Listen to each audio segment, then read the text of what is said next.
What's happening? So I found this in the alley today. This is a scissor lift motorcycle stand, and I think they're probably like $100, something like that, probably a little less.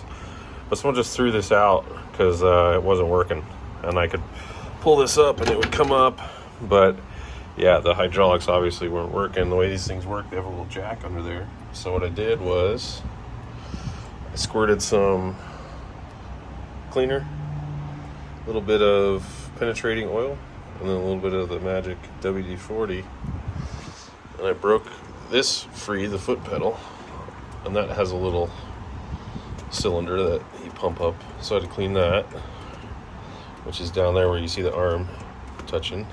So that was all seized completely, so I had to work that action until it stopped clicking. And then I oiled all these little junctions here.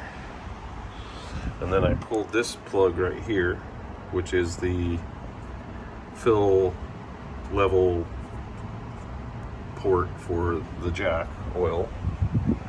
And then on top of that, I pulled this out right here, which is the little hand lever here. And that's what you release the jack with right there, right? So that's going to be gunked up. Inside here is going to be gunked up.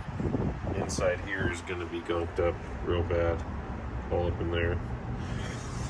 So basically you just work it and work it and work it, and then voila. Been working on it for about 45 minutes, I think, something like that. And let's just gonna slam down now. Boom. So there you go. Don't throw it away. Maybe it just needs a little bit of cleaning and a little bit of oil, a little bit of love. You gotta love things, because entropy never stops. Everything's falling apart all the time, even little things like that. So you gotta work hard to make sure that you're keeping ahead of the entropy. Yee.